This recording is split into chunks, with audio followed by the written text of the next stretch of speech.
What's going on, everybody? My name is Ben and welcome back to the bench for our final episode here on the Shinden, our J7W. Today we're going to go ahead and finish off this model kit, and I am super excited to see how it comes together. We still have a lot to do though, including some weathering. We need to paint up some parts. We need a little bit of panel line accent washes. We've got a ton of stuff to do. But as you can see here, last episode we went ahead and painted the model kit. We got an IGN green up top. We have an IGN gray for the undersurface, even though it probably should be a natural metal silver. And we've got some access panels here and there that were replaced in the photograph. We painted those silver. We also have yellow on the leading edges, and we painted on our national markings. But let's go ahead and jump into our first time lapse. We're going to start on the weathering process, and I'm going to attempt to go ahead and weather each panel individually, adding in some chips, some colored pencil here and there. We want to do some panel line washes, some accent washes. I want to go ahead and see if I can't make each panel a little bit different shade of green, because that's what I see in my references. I want to try to replicate that as best as I can. I'm no expert at weathering though. I honestly think that's one of my weakest skill sets. So we're going to try our best. We'll do some dry brushing. We're going to go ahead and, like I said, take panel by panel and see what we can do. So let's jump in there, guys. Let's get this party started, and fingers crossed you get this thing looking a little bit dirtier. Let's do it.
Alright guys, so we are back, and after quite a bit of work here, we have something that I think is passable. It's not perfect, mind you, it doesn't exactly match the reference photos, but it's good enough to go ahead and kind of move on from here. Now what I want to do next is I want to use some of these Tamiya weathering powders. I was talking to BG a while back and he recommended them, and I wanted to give them a shot. And so far, man, these are so nice. They're silky smooth. They apply effortlessly. I've ground up my own pastels before and used those, and those work okay, but this is on like a totally another level. I'm going to go over just a few different panels here and there, and again add a little bit of contrast to the rest of the green. I also did some dry brushing on different areas here for the rear section, and I think I need a little bit more in terms of chipping. I don't want to go overboard, like I said, because, well, I'm just not that good at weathering, but I do want to go ahead and kind of ramp it up just a little bit. So with that out of the way, guys, we're going to go ahead and add a little bit more chipping to the rear engine panels. And to do that, I'm going to try something I don't really like to do very much, and that is the sponge method of paint chipping. Got a little bit of a sponge here. We're going to dip it into our paint, blot off a good deal of it, and then come in and strategically place it around different areas, like where rivets would be, or maybe edges of panels. I'm only going to stick to certain panels though. Most of the references I have seen show that each panel is a little bit different than the others, probably from the repair reassembly process before it was repainted. So I want to go ahead and add just a little bit more chipping here and there on different panels, maybe around the cockpit, maybe around the front areas. Not to go overboard though, just a little bit to add some contrast and some interest. Again, I've never really had success with chipping method like this. More than likely, I should have just come in here and hit it with some silver and then applied a chipping layer over top of that, and then applied my paint. But you know, hindsight's 20/20. We'll do the best we can and we'll see what we can come up with. Now for the underside of the aircraft, we're going to go ahead and add a little bit of contrast using some Tamiya panel liners. Now this is flat paint, so the panel liners are really going to bite into the surface. But as long as I am quick enough, I can grab my brush, dip it in a little bit of odorless thinner, and go over each panel, thus kind of blending it together and spreading it around a little bit so it doesn't look so splotchy. So that's what we're going to do. We're going to jump into our next time lapse, and I've got a lot more I want to try with this. Got some AK panel liners I'm going to use in a similar fashion. Going to go ahead and go bit by bit, panel by panel, blend it together using our odorless thinner. We still need to go ahead and paint the landing gears, assemble the landing gear doors, get all the parts in there, and of course do a little bit of detail painting on those wheels. And I think we'll be ready to go ahead and move on to maybe some gloss coat. And then eventually we want to go ahead and do a nice sludge wash over the entire bottom section, just to add a little bit more weathering to it. So let's get in there to our next time lapse and we'll see how we do.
All right, guys, so we are back and we're going to move on now to some details, like, for example, the pitot tube, the aerial masts, and, well, whatever else we can find, like the prop and all that good stuff there. I have painted the prop and that turned out decently, so I'm happy with it, but I think I might have accidentally switched the tip identification bands opposite. So we're just kind of have to go with it, right? Now the pitot tube, that is just going to slip right into the underside of that right wing. No problem there whatsoever.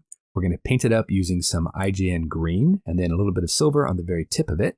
And I think we'll be good to go. Honestly, the part fit has been really nice on this model kit. You do have to kind of test fit though, a couple of times just to be on the safe side. But once you get the part cleaned up, ready to go, and it fits nicely, one drop of glue, you're good to go. Now we're also going to go ahead and unmask the propeller blades and get those set up ready to go. And then we can glue that down to the back of the aircraft. The instructions tell us to paint the propeller cap the same red-brown color as we'd have on our propeller blades. However, though, from the references and from some of the colorized images I have seen of those exact photographs, it looks like that propeller cone is actually green. So that's what we did here, guys. We just went ahead and repainted it and assembled everything together with that yellow-orange around the ends of the propellers. Again, I might have accidentally painted the tips in the incorrect order, but we're going to move on from there. So once that is all nicely ready to go, it looks pretty decent. We're going to glue that to the back of the aircraft. And this is keyed, so it can only go one way, which is great. That'll line up. We'll drop a little bit of glue on there, glue it in, and yeah, we are good to go.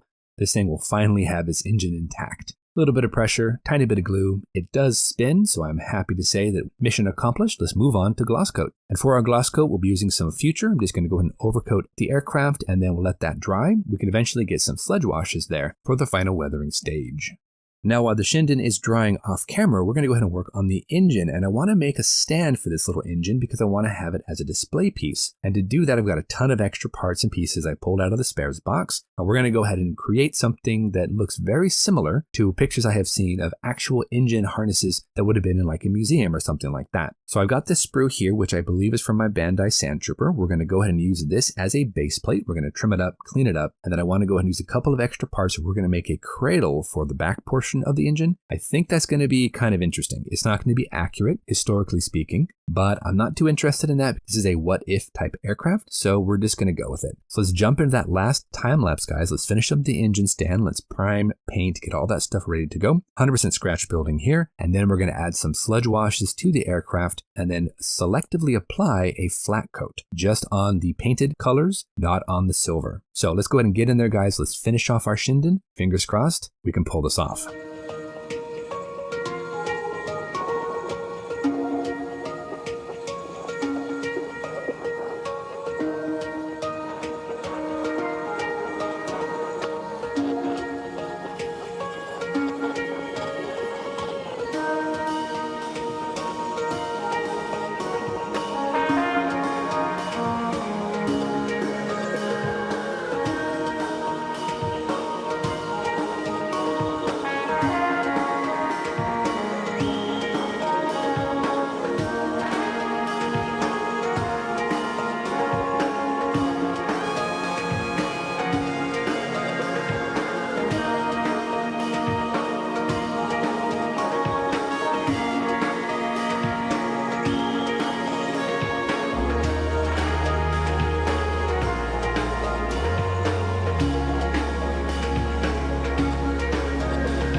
All right, modelers, we are back and we have finished up our 1/48 scale J7W-1 Shinden. I'm actually very happy with how it's turned out. This isn't necessarily an easy model to build, but if you take your time, do some part fit, dry testing here and there, sanding, cleanup, you're going to be able to make a really nice looking model out of it. So here it is, guys, our finished Shinden. As you can see, not historically accurate, but as close as I can make it. We used actual reference photos of this aircraft to go ahead and add in a little bit of extra weathering, prop spins, so hey, mission accomplished there, and everything is nicely glued into place. Unmasked the canopy, glued it in the open position, and that is that. Let's go ahead and zoom in here for you and I'll show you some of the details. First off here, we can see that we have an open cockpit. You can see all that nice, lovely detail in there. We did add those panels though using some silver paint. Came back in, we painted up around the coping, the front windscreen as well, so that is accurate to the photo. We did paint on our national markings, so that was actually a lot of fun. And this side here, of course, is cut out just like we have in the reference photos. And then the rest of it is that IJN green. Even though I'm not sure if the undersurface should be IJN gray, it still looks pretty cool. I did end up adding our aerial through some easy line there from front to back. These masts are not represented in any of the reference photos that I found of the prototype, but I decided to put them on anyway because I didn't want to have to plug the locating pins. The undersurface color should probably be a silver color or a natural metal, but I went ahead and went with what the instructions told me, which is IGN gray. Added a little bit of weathering right in the center portion. Could have gone even more like I mentioned, but this is good enough because you're not really going to see the undersurface anyway. And we went ahead and did a little bit more work on the engine. And as you can see here, we did add a propeller attachment point right there, the end of the propeller shaft. We added that from a J2M jack propeller that I had lying around, and we painted up a couple of areas using some rust and did a rust wash over it to give it a little bit of a tint. And then you can just display it right next to the aircraft. And here it is, guys, the finished product with the finished engine on its scratch-built stand. I had a blast with this model kit. Honestly, the kit itself was a wonderful, wonderful model to build. There were some slight issues here and there. Part fit is decent as long as you test fit, sand, clean up any sort of issues before you apply any glue. Just take your time and you can build up a model that really is quite impressive. Now, would I build another one of these? Absolutely. It's a very fun model to build. It's got a ton of detail. You could do some amazing what-if scenarios with hangar bays and maintenance and all sorts of things. But for me, this is as far as I wanted to take it. It's a beautiful model with a lot of detail, pretty much highly recommended. Now, it was pointed out to me that I could have just built the Hasegawa kit in the same configuration, and I wouldn't have had to fool around with the engine and all of that. But this kit is newer. It's got recessed panel lines. It's got amazing detail here and there. Part fit, yeah, a little wonky, but you get this awesome looking engine. You got a great amount of detail there in the cockpit. Plus, it's just, I think, a little bit more accurate in terms of shape. I'm not 100% certain though. I do have the Hasegawa kit in my stash, so I might build that up at some point. But this kit itself has been a blast. Thank you so much for joining me here on these last 6 episodes. I'm going to go ahead and look in my stash, see what I want to build for the next series, and we'll be back here probably in a week or maybe 2 weeks. But until our next episode, guys, thank you so much for watching. You guys know the drill. Go out there, get yourself some bench time, have some fun, build something cool, and we'll see you back here on the next episode of Military Mondays here on Ben Builds. Thanks for watching, guys. Take care of yourselves, and we'll see you soon.